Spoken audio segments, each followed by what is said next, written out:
今回は日帰りのバスツアーです。集合時間にさえ間に合えば、座っているだけで楽々移動の日帰り旅。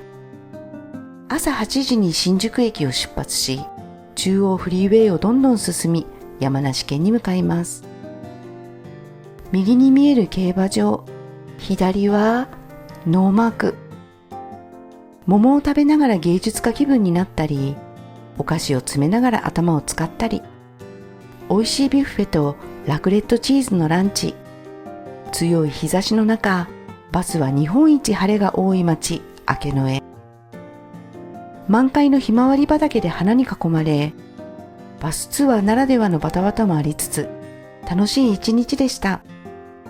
どうぞ最後までお楽しみください。それでは、スタート。今日は友達と3人ではとバスさんのツアーに参加します。早速一人が来ない。どうやら集合場所の向かいで迷っている様子。電話で連絡を取りながら、こっちこっちと、無事に合流できました。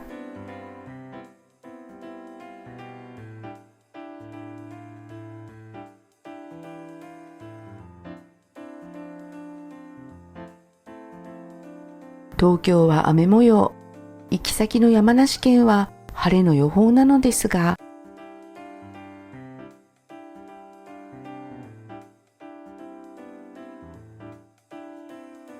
今回のツアーのメインは4つ。まず、桃農園さんで桃の食べ放題があります。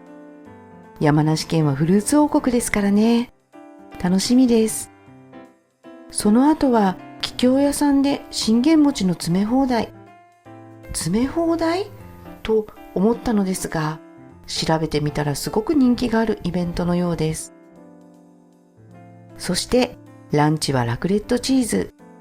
正直よくわからないのですが、美味しそうなので問題ありません。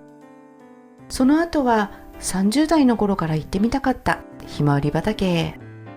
どれも主役級のラインナップですね。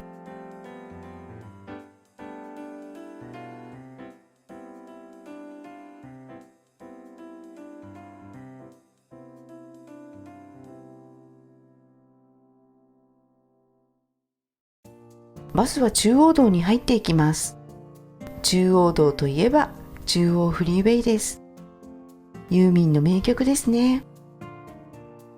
おそらく私よりもう少しお姉さん世代がドンピシャだと思いますが、バスの中は静かですが、皆さんお話に花を咲かせています。私たちもゆっくりおしゃべりを楽しみました。ガイドさんもお話が上手で心地よい時間です。そろそろ府中の東京競馬場が見えてくるのでは。あ、見えましたね。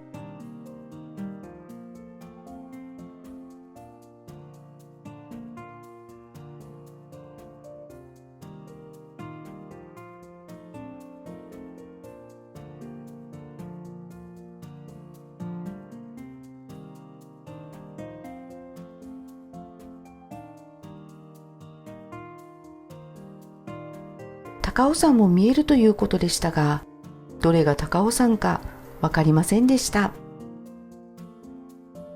この辺りはトンネルが多いのですが、トンネルを抜けながら思い出したことがあります。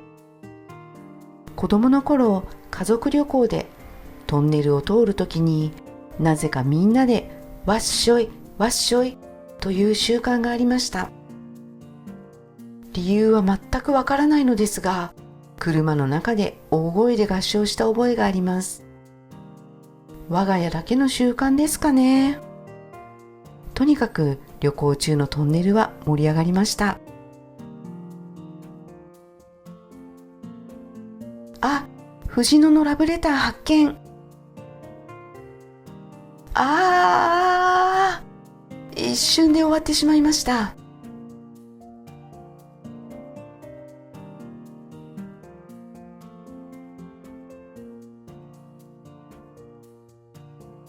最初の休憩、談合坂サービスエリアです。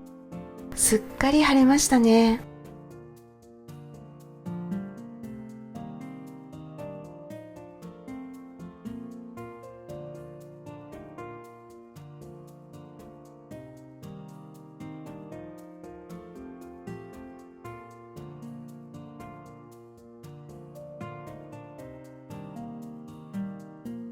しばらく高速道路を進んだ後、ローカルな街道に出ました。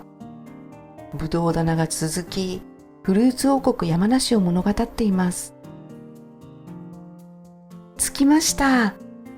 最初の目的地、取り置きの桃食べ放題です。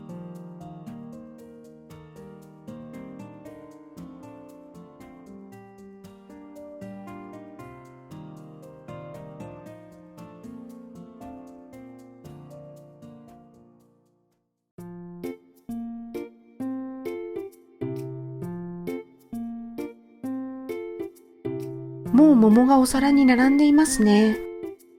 美味しそう。そして思ったより大きい。30分食べ放題スタートです。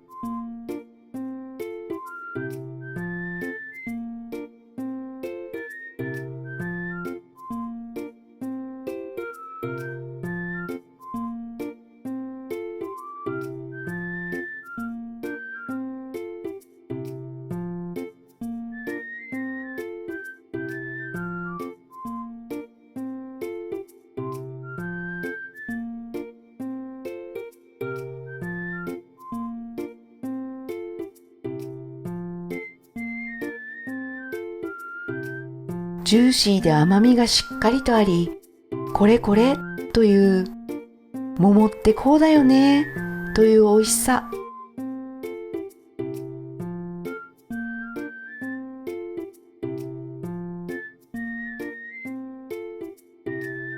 2個目からは自分で桃を選ばなくてはいけません。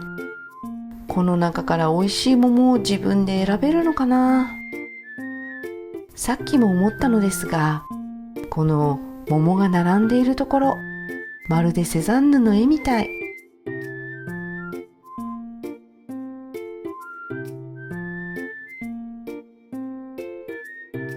さて、自分で選んだ桃に挑戦です。自分史上初の複数の桃一気食べ。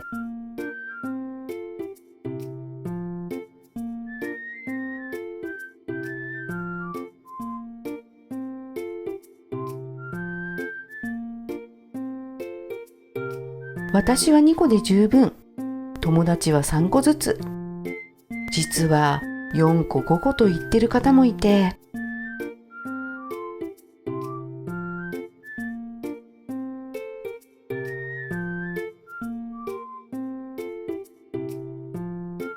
食べ放題の会場はぶどうの木で覆われていて、よく見ると果実が。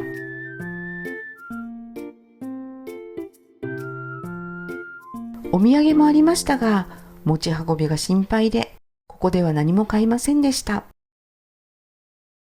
バスは次の目的地に向かいます。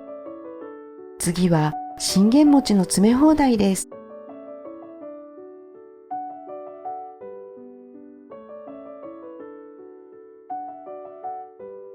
食べ放題ならわかるのですが、詰め放題って。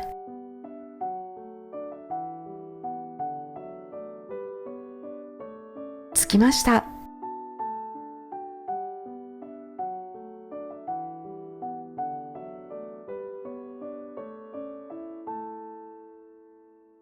バスを降りる前に詰め放題のルールと注意点の案内がありました。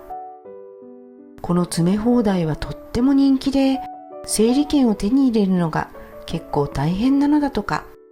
速やかに会場に案内してもらえるのはツアーのいいところですね。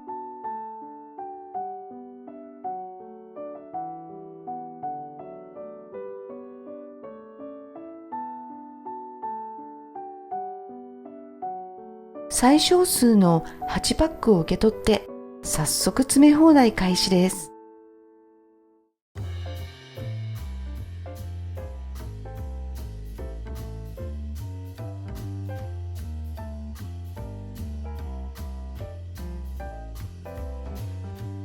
どんどん詰めていきます。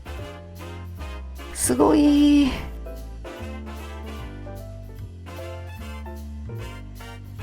最後は風船のような一本結びにします。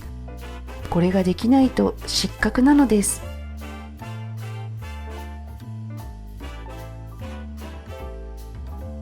私は2人家族ですし、8個で十分。友達は2人とも12個詰めました。でも15個詰めている人もいて、なかなか戦略的に進めていましたね。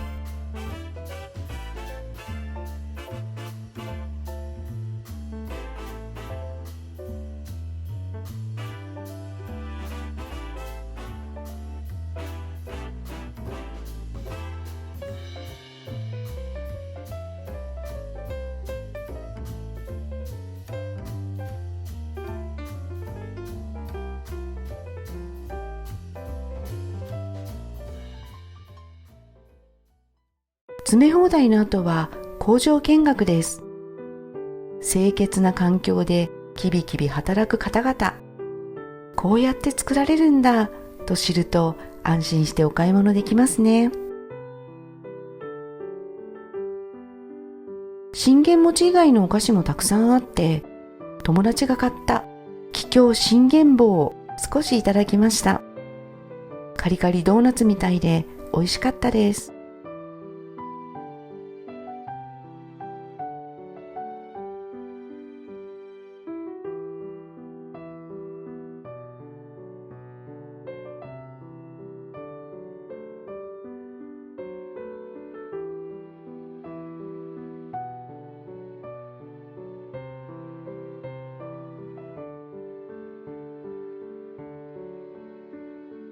食べてばかりのバスツアーですが、この後さらにランチに向かいます。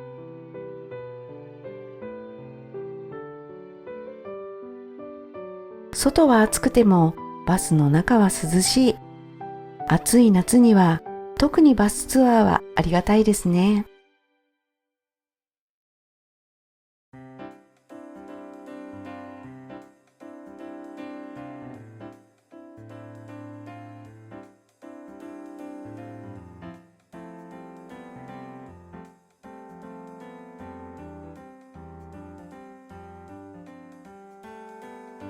地元の山道を抜けてランチ会場のハイジの村に着きました。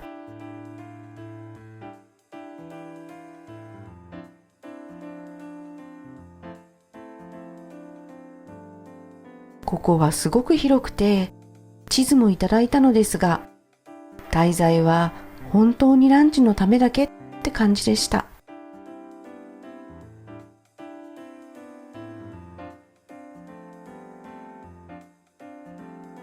しかも工事中だったようで、ブルーシートで覆われているところが多かったです。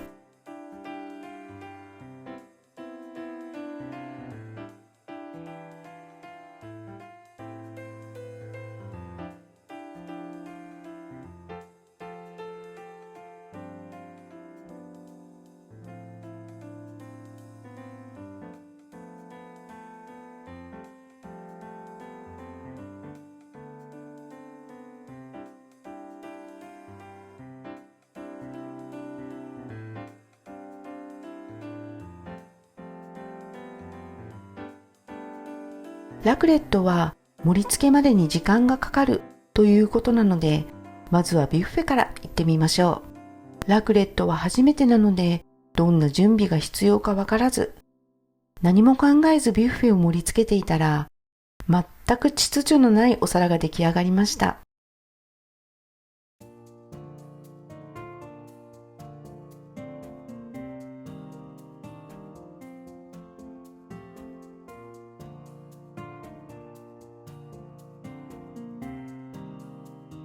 お腹が温まったところでラクレット行ってみましょう。ステージの上にラクレットチーズ用のヒーターが4つあり、シェフが一番いいタイミングでお皿にかけてくれます。溶けるまでに時間がかかるので待つのですね。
トロトロチーズです。とっても美味しい。でも、すぐに冷めて硬くなってしまうので、熱々で食べるのがコツですね。冷めてももちろん美味しいですけど。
最後の目的地は明野のひまわり畑です。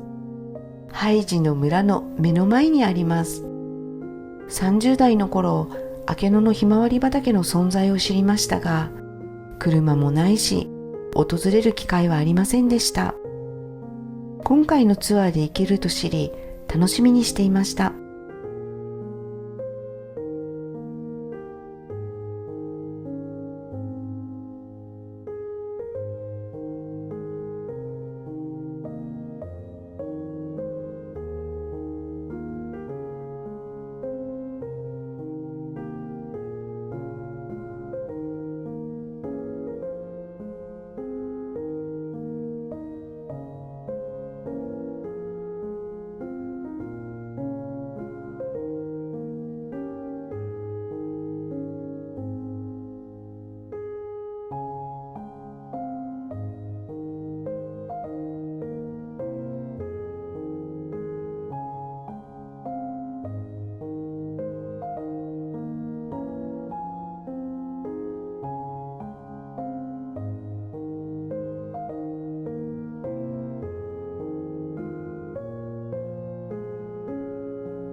それぞれのエリアが管理されており、咲くタイミングがずれているようです。一番ひまわりらしい顔を見せてくれたのは、ハイブリッドサンフラワーでした。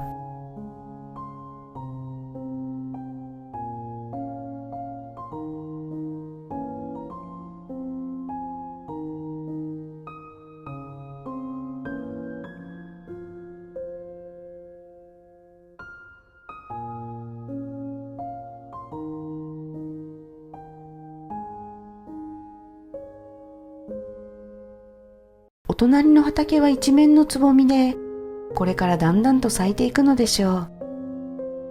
あれ？一つだけもう咲いていますね。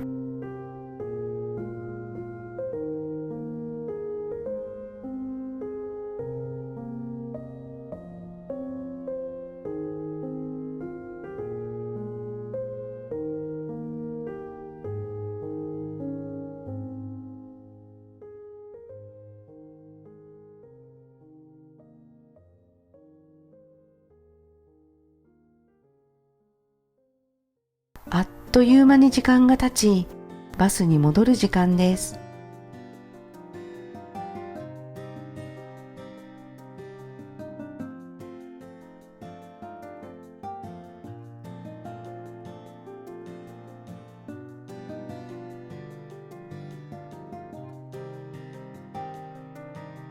どうやら時間差で雨が降っていた様子。うまく雨を避けて動いていたようです。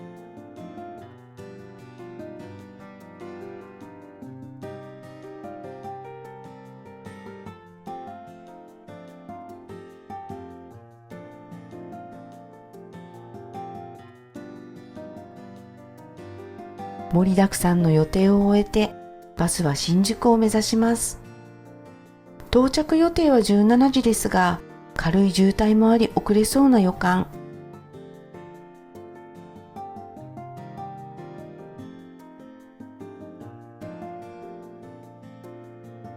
とっても楽しかったです。日帰りなのに泊まったかのような濃い時間でした。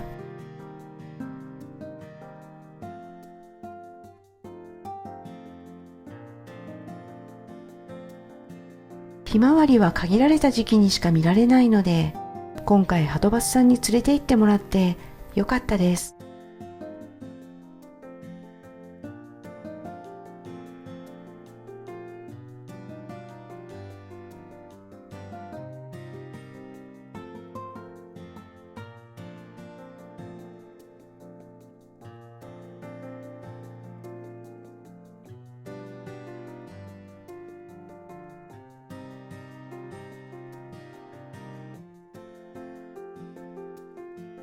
行きは反対側だった競馬場も帰りはしっかり見えました。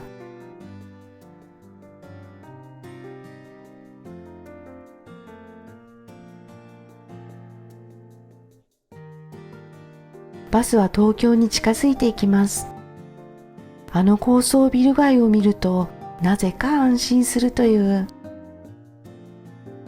友達ともゆっくり話せたし、本当に参加してよかった。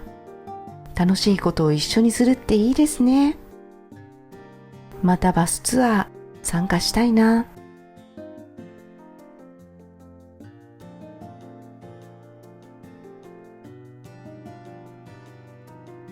見てくださってありがとうございます。今後も50代の街歩きや旅をお届けいたします。気に入っていただけたらチャンネル登録して応援していただけると嬉しいです。それでは次の動画でお会いしましょう。